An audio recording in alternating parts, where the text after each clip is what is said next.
네, 2차 시에서는 이제 기후변화의 개념, 그 다음에 왜 기후변화가 일어나는지 원인, 그리고 그에 따른 영향이 무엇인지에 대해서 알아보도록 하겠습니다.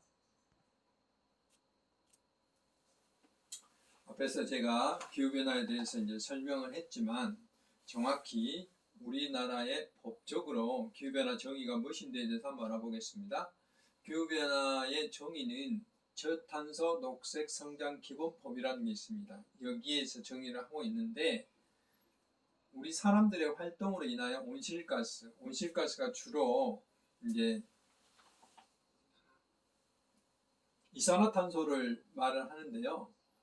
이산화탄소 농도가 변함으로써 상당 기간, 아까 적어도 10년 정도를 말한다고 그랬죠. 자연적인 기후 변동에 추가적으로 일어나는 기후 체계의 변화, 굉장히 말이 어렵죠. 법적으로 말이 이렇게 어렵습니다. 그런데 아까 제가 말씀드렸다시피 사람들의 활동에 의해서 두 가지라겠죠. 하나는 우리가 숲이라든지 이렇게 이산화탄소를 흡수할 수 있는 장소를 많이 없애는 것, 개발에 의해서.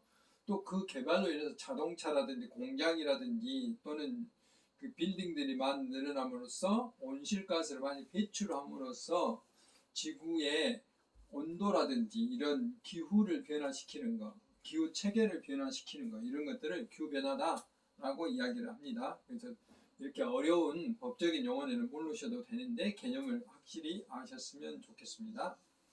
그래서 기후변화를 일으키는 요인은 크게 자연적인 요인과 인위적인 요인이 있는데 여기서 자연적인 요인보다는 우리가 인위적인 요인에 더 주목을 해야 되겠습니다. 그 이유는 기후변화를 일으키는 주요 원인이 현재 인위적인 원인 때문에 그렇습니다. 자연적인 원인은 그렇게 크지는 않거든요. 예를 들면 태양과 지구의 이치 변화라든지 태양의 혹점의 변화라든지 화산 폭발이라든지 또는 산불이라든지 뭐 이런 것 때문에 일어나는 것인데 우리 사람의 활동에 의해서 일어난 온실가스 증가에 의한 원인에 비해서는 그렇게 영향이 크지 않기 때문에 우리는 주로 인위적인 요인에 의해서 주목을 해야 된다 하고 말씀드릴 수가 있습니다. 그래서 인위적인 기후 변화 원인에 대해서 우리가 한번 알아보면 온실가스는 주로 이제 가장 많이 나오는 것이 화석연료 그러면 우리가 흔히 우리가 알고 있는 석탄, 그 다음에 석유 이런 종류들 이런 것들을 우리가 화석연료죠. 예를 들면 이제 아주 옛날에 그 나무라든지 이런 것들이 땅속에 파묻혀서 이것들이 오랫동안 변함으로써 석탄이 되고 석유가 되고 그런 거잖아요. 이런 것들을 우리는 화석연료라고 그랬습니다. 그래서 이런 것을 사용했을 때 나오는 게 이제 온실가스. 또 우리가 비료를 사용할 때도 질소비료를 사용한다든지 또는 공장에서 화학약품 사용한다든지 했을 때도 온실가스가 배출됩니다. 그 다음에 이제 에어로졸은 일종의 수증기라고 생각하면 돼. 떠다니는 액체, 우리가 안개 같은 거 이런 것들 우리는 일반적으로 에어로졸이라고 그렇습니다. 훨씬 더 그 입자의 크기가 작은 것들을 말하고요. 그 다음에 토지의 피복 변화란 말은 지구의 표면이 변한 걸 말해요. 지구 표면이 우리가 개발함으로써 아까 제가 말씀드렸다시피 숲이었던 것이 대지로 바뀐다든지 도로로 바뀐다든지 이런 것들이 지구 표면의 변화죠. 그럼으로써 온도가 상승하고 바람길을 막게 되고 그다음에 산림을 파괴함으로 인해서 이산화탄소 흡수가 저하되고 기온이 상승되고 물순환이 저하된다 하는 것이죠. 크게 이제 인위적인 변화 원인은 이와 같이 온실가스 증가, 에어로졸 상태, 토지의 피복 변화, 산림 파괴 이런 것들을 우리가 일반적으로 들 수가 있습니다. 이로 인해서 지구 온도를 지금까지 쭉 측정을 해보니까 지난 100년간 2009년부터 2005년까지 여기서부터 이제 2005년까지 이를 쭉 해보니까 전체적으로 0.74도 정도 여기 보면 빨간 거 150년 동안 또는 100년 동안 비교를 해봤더니 기울기가 0.045, 0.074 점점 어쩌습니까? 기울기가 가파라지잖아요. 그래서 최근 25년 동안이 이렇게 그만큼 빨리 온도가 상승되고 있다는 걸 말해요. 이렇게 완만히 변화가 됐던 것이 급격하게 변화가 되고 있다는 것을 말해줍니다. 그래서 최근 이렇게 1850년 이후 지난 11년이 여기서 11년이 굉장히 급속하게 기온이 높은 해다라고 갈수록 온도 상승 속도가 빨라진다 하는 것이죠. 지난 100년 동안 우리나라의 지구 온도 상승은 1.5도로서 지구 평균 2배예요. 그러니까 우리나라는 훨씬 더 지구 온도를 상승시키는 어떤 행위들을 많이 하고 있다라고 생각을 합니다. 오죽하면 우리나라를 기후 변화의 못이다라고 이제 이야기를 하고 있는 나라들도 많죠. 지구가 따뜻해지는 원리는 이제 대개의 경우에 보신 바와 같이 아까 대기층이 있다고 했죠.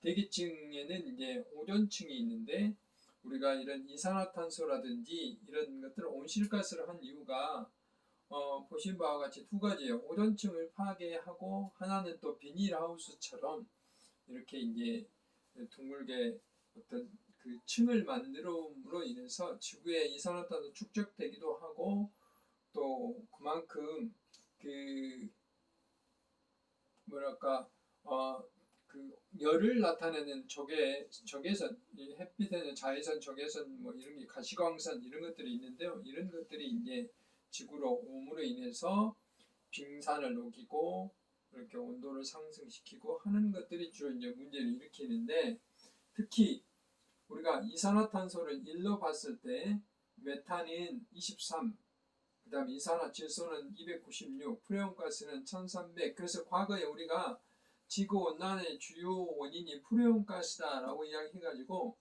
냉장고에 냉매라든지 뭐 이런 것들 프레온가스 썼어요. 에어컨은 냉매라든지. 그래서 지금은 이제 아예 뭐 10여 년 전부터 금지를 하고 있잖아요.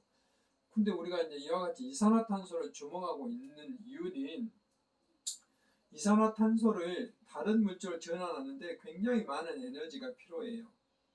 그래서 이산화탄소를 없애기 위해서 이산화탄소를 더 많이 배출하는 이런 현상이 발생하고 있기 때문에 전체 온실가스 배출량 중에 이산화탄소가 80% 이상 차지하고 있어요. 그래서 온실가스를 줄이는 것은 곧 이산화탄소 발생량 저감이다. 그래서 세계 각국이 탄소 저감, 그다음 탄소 중립 이런 그 이야기를 하고 있잖아요. 그래서 이산화탄소를 어느 정도 줄일 것인가에 대해서 각별한 신경을 쓰고 있다 하는 것입니다. 그래서 주 원인이 이산화탄소다 하는 겁니다. 이거는 이제 지붕 색깔을 하얗게 칠하면 화이트 지붕으로 설치하면 지구 온도가 2, 3도 떨어진다는 연구 결과가 있어요. 스위스에 있는 과학자들이 그 발표한 자료인데요. 지붕의 색깔을 흰색으로 칠한다든지 또는 벽을 흰색으로 칠한다든지 하면은 햇빛의 반사를 잘 되게 해요. 뒤에서 알베도를 말할 텐데 이런 것들을 반사가 잘 되는 것을 우리는 알베도가 높다라고 하는데 이렇게만 해도 온도를 이렇게 2, 3도를 낮춘다고 그래요. 그래서 흰색 지붕과 반사율이 높은 도로 포장을 하는 도시에서는 알베도 평균 0.1에서 0.15 증가시키는 효과가 있어서 지구 온도를 2, 3도 정도 낮추는 그런 현상이 일어날 수도 있다 하는 건데요. 앞에서 말씀드린 알베도 효과라는 것은 이제 태양으로부터 복사된 빛 에너지가 지구까지 도달해서 대기 중이나 또는 이런 물체, 건물 같은 표면에 반사되는 비율을 수치로 표현하는데 일반적으로 알베도가 높다 하는 것은 태양 에너지를 모두 반사하는 거, 알베도가 낮다 하는 거, 흡수하는 경우를 말해요. 그래서 우리가 알베도가 높다 하는 것은 반사하는 에너지가 많아져서 기온이 내려간다 하는 건데 우리가 일반적으로 이렇게 보면 우리가 겨울철에 하얗게 눈이 내리잖아요. 그때 햇빛이 강하게 쪼이게 되면 지 표면에 빛이 흡수되지 않고 이게 반사가 돼요. 에너지가 반사가 되기 때문에 오히려 온도가 내려간다 하는 것이죠. 그래서 눈 온 뒤에 좀 추워진다는 것이죠. 막상 눈 올 때는 춥지 않지만 그런 거고요. 낮은 것은 풀로 되어 있는 것, 또 나무로 되어 있는 것, 이런 것은 태양 에너지 그대로 흡수를 해요. 특히 바닷물 같은 경우도 그대로 흡수합니다. 지 표면이나 바닷물. 그러니까 여름철에 바다의 온도가 높아져서 태풍이 발생하는 것이죠. 그런 것처럼, 근데 이제 우리가 일반적으로 나무를 심으면 덥지 않다라고 이야기하는데, 그것은 이 토양이 그 에너지를 흡수하는 게 아니라 나무들이 이파리들이 흡수를 하기 때문에 그만큼 지구 온도가 올라가지 않는 것이죠. 그래서 알베도 변화만 해도 지구 온난화든지 온실 효과를 어느 정도 줄일 수 있다는 거죠. 지중해 같은 데 가면, 여기 스페인 남부 마하스라는 곳인데, 지중해 근처에 가면 바닷가에 이렇게 거의 건물들을 하얗게 이렇게 색칠을 해놨잖아요. 이런 것도 알베도 효과를 노리기 위한 것이다. 그래서 우리가 우리나라 같이 이제 사계절이 있긴 하지만 여름철이 점점 기후변화 때문에 늘어나고 있기 때문에 이 알베도 효과를 고려한 건물의 설계, 도색, 이게 굉장히 중요하다라는 것을 말씀드립니다. 지구 온난화에 의해서 대륙별로 여러 가지 이제 변화들이 일어나고 있는데, 앞에서 이제 제가 잠깐 이상 기온에 의해서 홍수라든지 또는 어떤 곳은 가뭄이라든지 생태계 변화라든지 이런 것이 일어나고 있다라는 말씀을 드렸는데, 우리가 살고 있는 아시아, 호주 이런 데는 700만 명의 홍수 위험, 특히 방글라데시 같은 경우에 이제 이런 경우가 많이 일어나고 있어서 사람이 살 수 없는 곳이 생기기도 하고 이런 것이 있다는 것.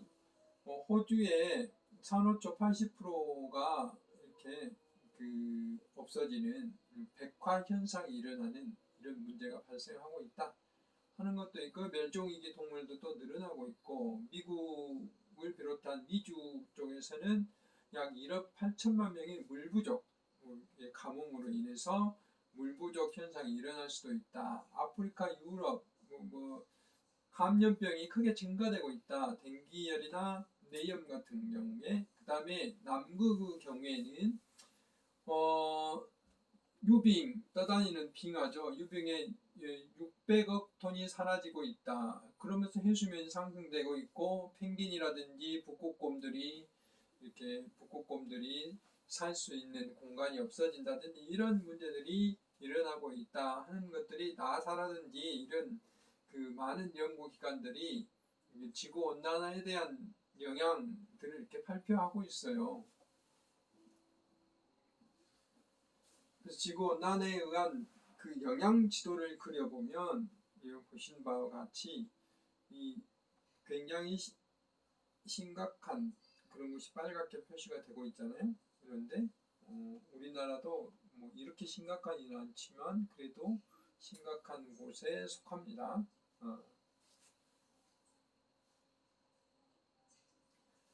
이제 지구 변화에 의한 영향을 하나씩 체계적으로 이제 알아보면, 하나는 생태계 변화요. 우리가 이제 이미 한번 제가 말씀드렸지만, 꽃 시간에, 나무나 꽃 시간에 말씀드렸지만, 꽃들의 개화, 봄철의 개화, 꽃이 피는 시기가 빨라지고 있다는 거죠.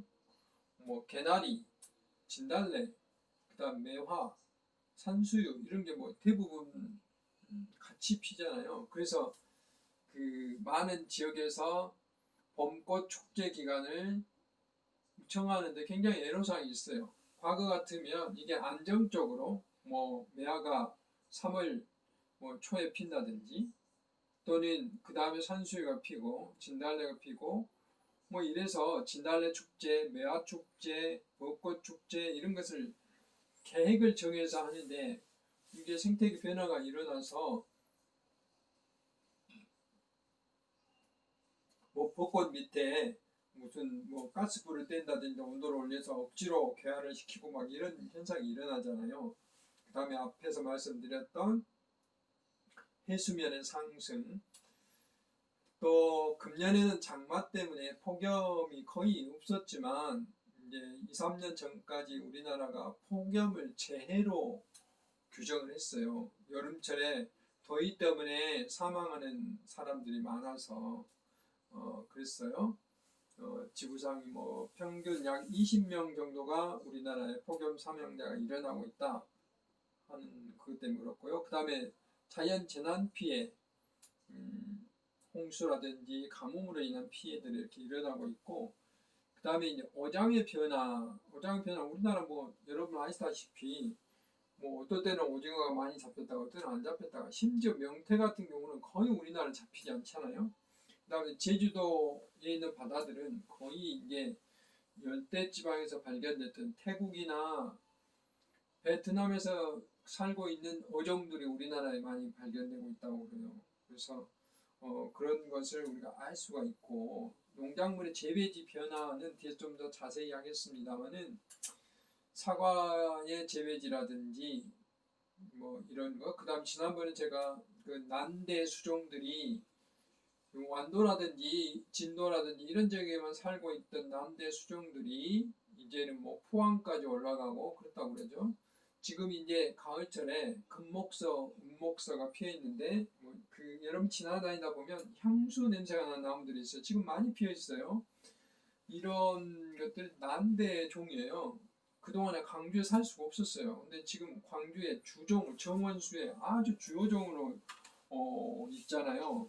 이런 것들도 기후변화 때문에 우리가 그런 수종들을 우리가 가까이서 볼 수 있는 거죠.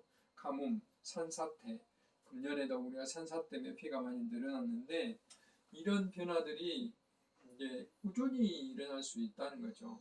기후변화 때문에 일어나는 영향이 이런 것이다 라고 이제 말씀드릴 수가 있습니다.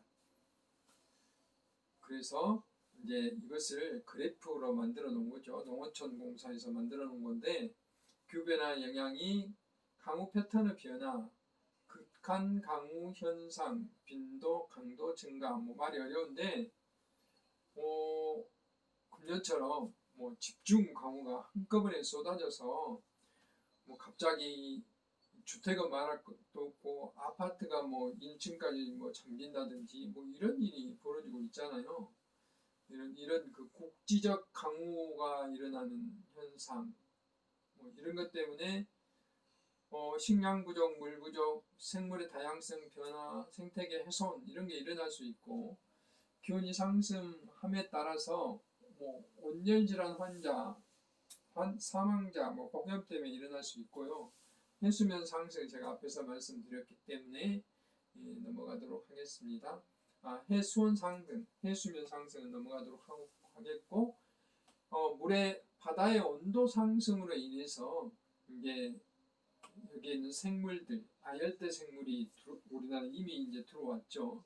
그러면서 우리나라 어종의 변화, 뭔가 이제 명태 같은 거의 다 러시아산으로 수입에다 황태라든지 뭐 이런 거 먹고 있잖아요. 이런 것들이 다 기후변화 영향이다 라고 이제 이야기를 할 수가 있습니다.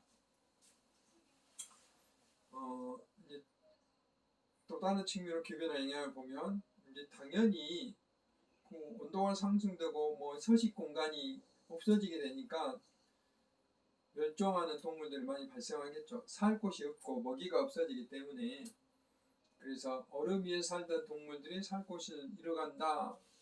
온도가 이또 올라가면 전체 생물 중에 30%가 멸종이 이제 빠진다라는 이제 보고도 있어요. 이렇게 물개라든지 바다사자라든지 또는 펭귄이라든지 북극곰들이 이렇게 서식하는 서식지가 없어질 수도 있다 하는 것을 우리가 알아야 되겠습니다.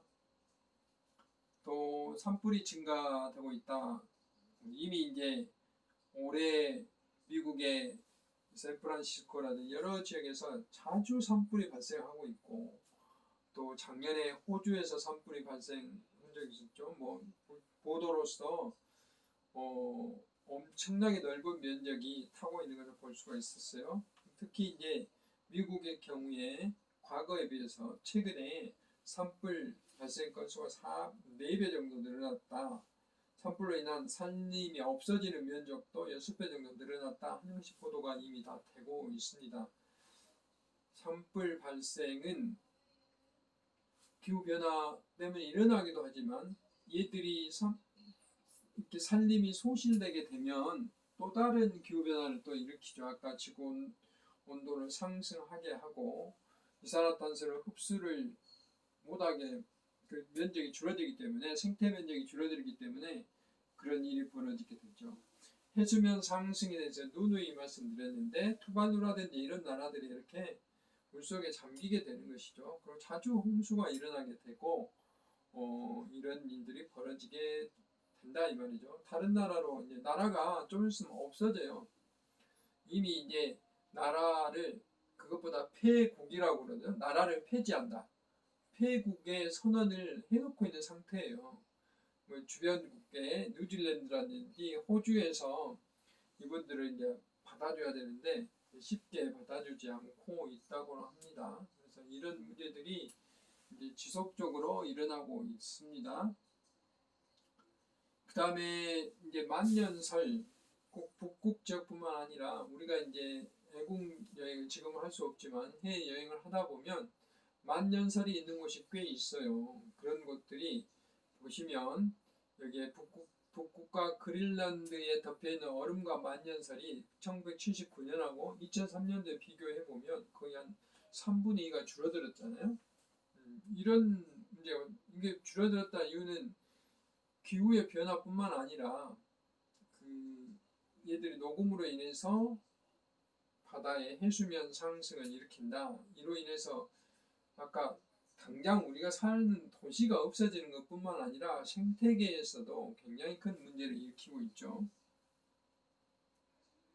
또한 이제 지금 그런 보고들이 과학적인 보고서들이 많이 나오고 있잖아요. 이 속에 들어있는 우리가 알 수 없는 바이러스들이 이렇게 들어있는데 얘들이 이제 다시 활성화돼서 나옴으로써 우리 사람한테 얼마만큼 큰 피해를 일으킬 그런 바이러스들이 또 발견될까 발생될까 이런 걱정들이 앞서는 거죠.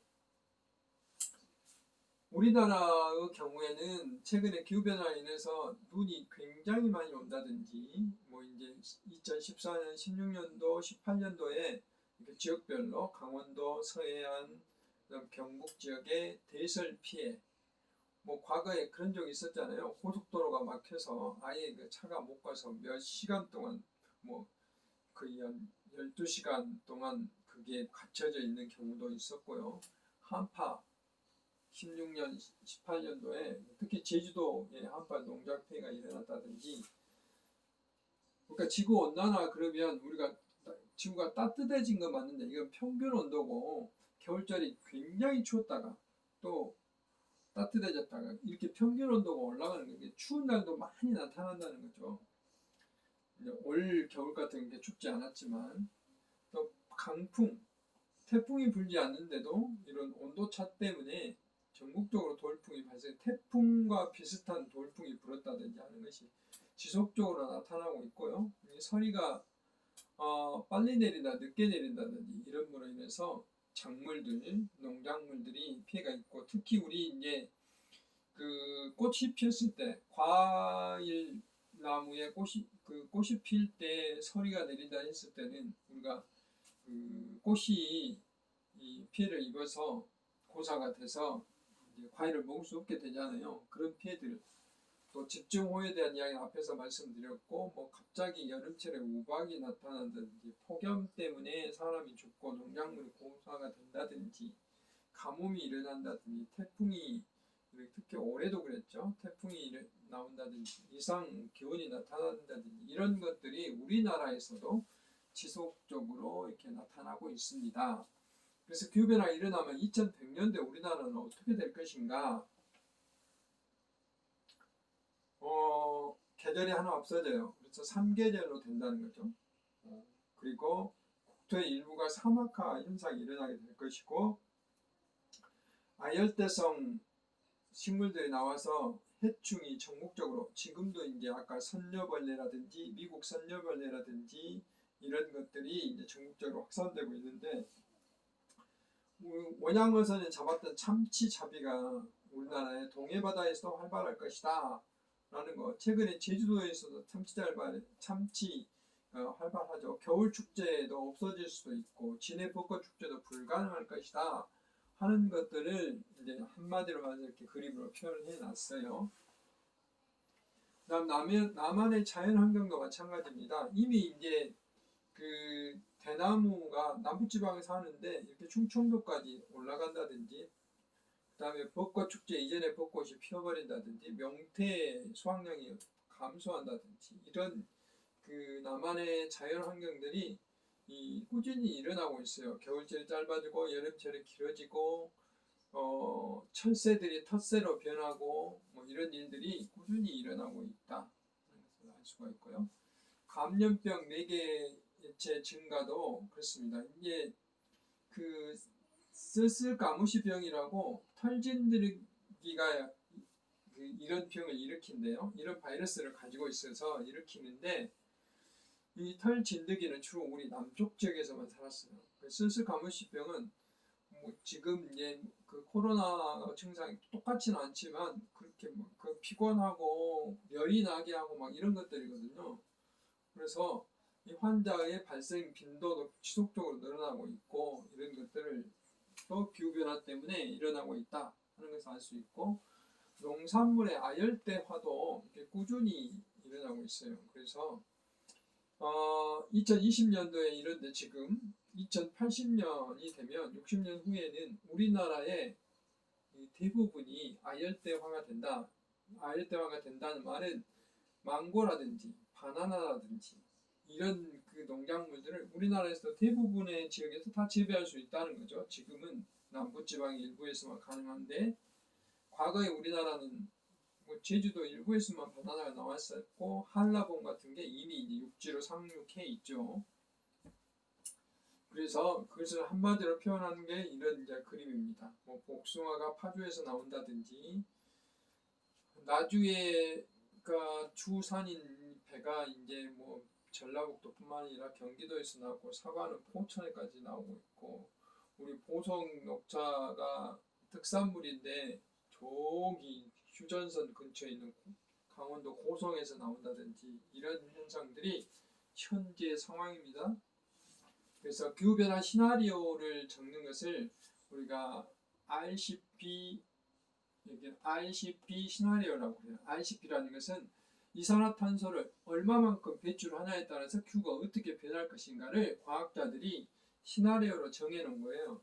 그래서 현재 1도씨 상승할 때 아까 제가 앞 시간에 그래프로 표시를 해줬죠. 1도씨 상승하고 2도씨 상승, 3도씨 상승하면 어떻게 될 것인지. 근데 우리나라 경우에는 이렇게 한냉지, 적지, 준적지, 부적지 이렇게 나타나는데 변화, 고리들을 재배할 수가 없다 이거죠. 빨간색으로 된 데에서는. 지금 우리나라 벼농사가 주농사인데 재배할 수가 없어요. 이렇게 줄어든다. 그럼 우리 식량도 변화가 돼야 되는 이런 문제가 생긴다는 거죠. 심각한 문제가 있어요. 한반도가 열대 과일의 재배지, 패션 프루트라고 하죠. 뭐 지금 우리나라에 이렇게 많이 재배 면적들, 망고, 구아바 뭐 이런 것들 늘어나고 있는데요. 이런 것들 과거에 우리나라에서 그 들어보지도 못한 그런 과일들이죠. 외국 특히 동남아에 가야 먹을 수 있는 과일들이 우리나라 재배 면적이 이렇게 굉장히 많이 늘어나고 있다. 그리고 그 다음에 이런 이제 매미충이라든지 선녀벌레라든지 이런 우리가 그동안에 겪어보지 못한 병해충 변화들이 일어나고 있어요. 그렇다는 것은 이것에 맞는 또 농약을 살포해야 되기 때문에 농약의 종류도 많아지고 살포 양도 많아지고 이런 문제가 기후변화 때문에 일어날 수가 있다는 것이고요. 아까 폭염도 말씀드렸던 폭염이 이제 재난으로 관리되고 있다라고 말씀을 드렸는데, 광주 경우에도 광주대학교 박석봉 교수님이 연구한 바에 따르면 광주의 여름철에 낮 동안 여름철에 온도가 이렇게 빨갛게 나타납니다. 밤에도 열대야가 계속 나타나고 있는데 광주천 일부만 약간 파란색을 보이고 있죠. 그래서 그 온도의 상승폭, 그 다음에 열대야가 나타나는 상승폭 이것도 계속 많아지고 있어요. 그래서 이런 말도 있잖아요. 옛날에 대구가 그런 대명사인데 광주 대구와 비슷했다. 그래서 속된 말로 광프리카, 아프리카에 빗대서 광프리카라고 또 이야기하는데 이것도 이제 기후변화 때문에 일어나는 것이고 그와 같은 이유는 기온의 그 역전, 공기 안전층 때문에 그러는데 되게 우리가 비행기 타고 가다 보면 비행기가 그 아까 어디로 간다 했죠? 성층권 근처로 대륙권과 성층권 사이로 비행기가 날아간다고 그랬죠. 12km, 15km 비행기 날아가기 때문에 지상으로부터 우리가 외부 온도 표시를 보면 뭐 영하 25도, 영하 30도 이러잖아요. 그만큼 위로 올라갈수록 온도가 낮아져요. 그런데 거꾸로 산이라든지 바다에서 찬 공기가 도시로 들어와서 이 지표면이 공기가 차고 위쪽에 공기가 따뜻하면 되게 그 따뜻한 거 찬 곳으로 공기가 움직이잖아요. 그러니까 공기가 움직이지 않아요. 이런 것을 공기가 안정하다. 평상시는 이렇게 확산돼야 돼. 이렇게 확산돼야 되잖아요. 근데 안정된 상태가 된다는 것은 기온이 안정되다. 이런 말을 거꾸로 기온이 역전됐다라고 이야기하는데 주로 겨울철에 이런 일이 많이 벌어지는데 이런 일이 벌어지면 공기가 잘 확산되지 않아서 미세먼지라든지 공기가 문제가 될 수가 있다 하는 것이죠. 이와 같은 현상들이 일어나는 게 이제 기후변화에 대한 영향이다 하는 것을 제가 이제 2차 시에서 기후변화의 개념이 뭐고 기후변화가 일어나면 우리 지구에 또는 우리 그 사람이 살고 있는 공간에 어떤 일이 일어난가에 대해서 말씀을 드렸습니다. 3차 시에서 계속하도록 하겠습니다.